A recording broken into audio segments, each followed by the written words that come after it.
This episode of Idea Channel is brought to you by Squarespace. Squarespace. Build it beautiful. On September 10th, 1993, The X-Files premiered.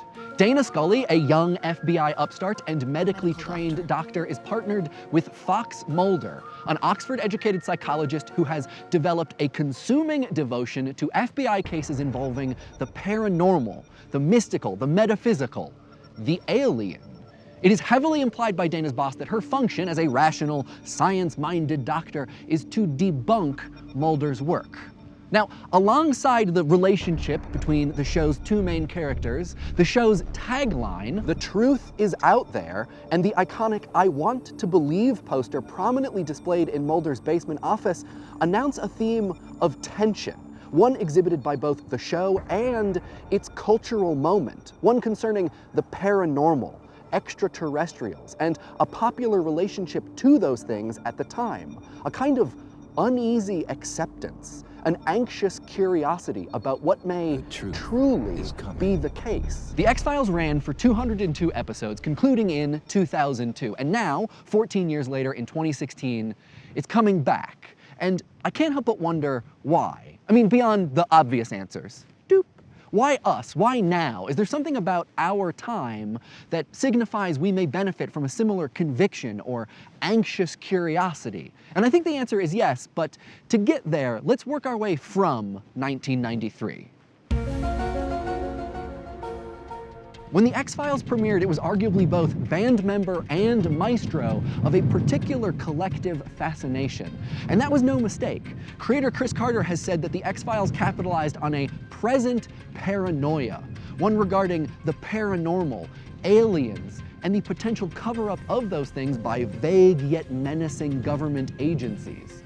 Area 51, the back gate of which is only about 200 feet behind me, is arguably the most enigmatic symbol of such menace. A place deep in the Nevada desert, alleged to house proof of extraterrestrial life, alien spacecraft, bodies, and artifacts. It's so seriously guarded that we've been told to not even take video of the signs instructing people to not take video. These are all images pulled from the internet. It's patrolled by armed guards, and rumor has it that if you get too close, they send helicopters. And maybe Will Smith. So we're not gonna mess, we're gonna keep a safe distance.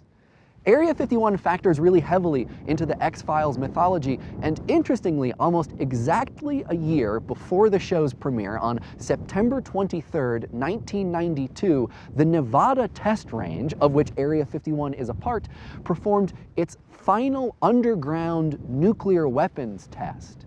In a way, this sort of prefigures that paranoia that Chris Carter was attempting to harness, because it helped signal the end of the Cold War, a long political and arms standoff between the US and its allies on one side, and the Soviet Union and its allies on the other. The Cold War was defined by hostility between communism/socialism and democracy/capitalism, as well as nuclear proliferation, with each superpower stockpiling arms to the point where if one were to attack the other, each could respond in kind, thus guaranteeing something called mutually assured destruction. It was a tense nearly 50 years, but then in 1989, the Berlin Wall, a functional and symbolic border between the Eastern and Western Bloc countries, finally fell and was forcefully smashed and dismantled and is now for sale on eBay. The US and the Soviet Union began dismantling their respective nuclear stockpiles, and in 1992, right around here near Area 51, that last nuclear test. But this newfound sense of post-Cold War peace created a weird kind of vacuum. For so long, the danger was clear and present. Communists, secret agents, nuclear war. But by the mid-90s, with the Cold War over and economies booming, what was there to be afraid of? Well, a lot of things, actually. AIDS? Loosening moral fabric because of video games and rap music? An environment in slow decline? The state of social welfare?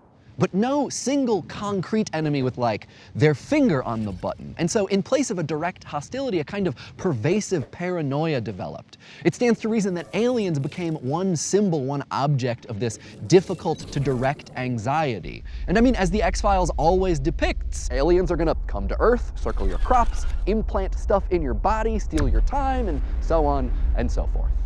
Of course, the idea of off-world guests existed long before the 90s. Stories of strange visitors are about as old as stories themselves. The path that got us to the 1990s style of obsession with aliens begins in 1947, a 13-hour drive south of Area 51 in Roswell, New Mexico, where an oddly shaped craft crashed at a ranch. A brief newspaper article about a respected and reliable citizen's eyewitness account claimed that the nearby Roswell Army airfield possessed, quote, a flying saucer. The very next day, the same newspaper, it was reported and confirmed that the craft was, in fact, a weather balloon or weather device. But the story had launched, and the idea that on Earth, in America, in the American West specifically, there exists insight into the existence of extraterrestrials and UFOs hasn't flagged, nor has the idea that the government is somehow involved. The moon landing is implicated here too, and not just because of moon aliens or government cover-ups, but because the space race encouraged an infatuation with a sort of astrofuturism. During the Cold War, space exploration was established as a marker for progress, order, technological advancement, functioning society. For the US and the Soviet Union, and much of the rest of the world, space became a bounty, representing societal and political success for whichever national power reached it first. But even so, or maybe for exactly that reason, sci-fi stories and our collective imagination began filling space with otherworldly threats. Over the next 30 years, UFO sightings and reports of abductions would wax and wane alongside their representation in media and discussion by UFOologists in a kind of mutually reinforcing parallel. The X-Files came at the end, towards the peak of a series of media that treated space as both final frontier and a closet in which monsters might hide. And that complex of media had a great effect on the public.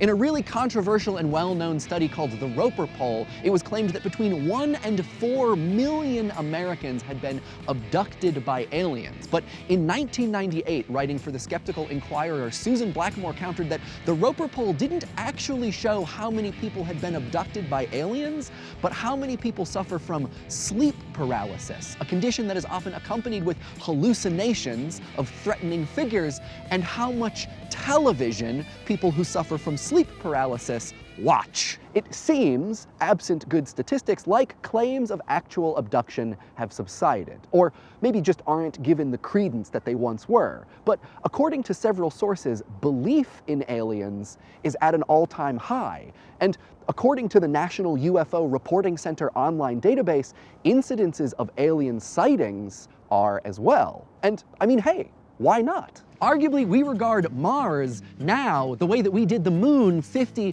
or 75 years ago. And though the political climate might be different, Neil deGrasse Tyson has famously said that if China leaked a memo saying that they plan on building military bases on Mars, the United States would be there within 12 months. Either way, it does feel like we stand on the edge of some great space frontier. Mars, specifically, the universe generally, and contemporary space travel all provide some collective fascination and a full complement of media coverage to go with it. Cosmos got rebooted, Elon Musk and Mars One may or may not send citizens into space. The Martian was a best-selling book and blockbuster movie. We have sent an army of robots to and found water on Mars several times over. Space isn't just interesting in its own right, it also provides some hope for escape off of a deteriorating planet. Knowledge of space, and arguably even astrophysics, is transcendent knowledge. If we can understand what's going on up there, then maybe there's some hope for us down here. Our thoughts aren't in the clouds, they're in the cosmos. And this is the moment that the X-Files returns? Not at a moment where we're concerned that the aliens are going to come and get us, but at one where we are angling with utmost zeal to figure out how we might become those aliens ourselves. I might argue that ours isn't an astrofuturism, but an astropresentism. In the 1990s, the X-Files seized upon some paranoia regarding abstract, unknowable threats from a plane beyond our grasp. How timely that it returns now to perhaps confront some of the truth that it wanted to believe. Today, our threats are much more concrete, and so too is our knowledge regarding what is possibly out there. We want to believe, and maybe now more than ever, we can.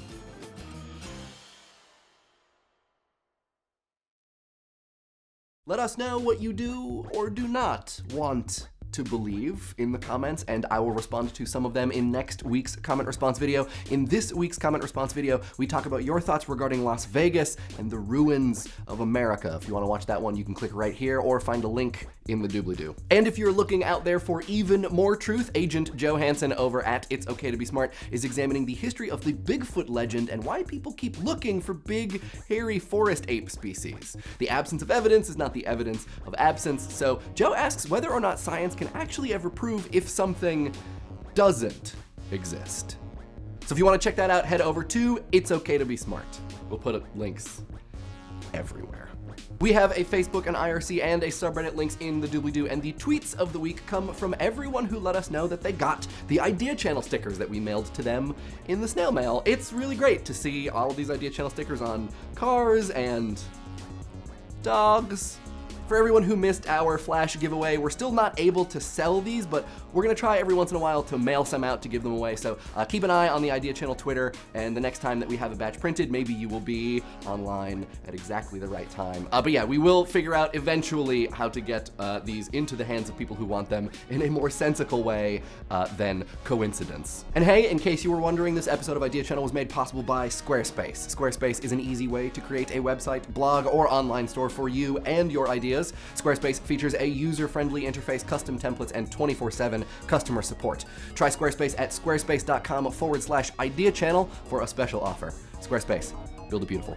And last but certainly not least, this episode would not have been possible without the hard work of these true believers.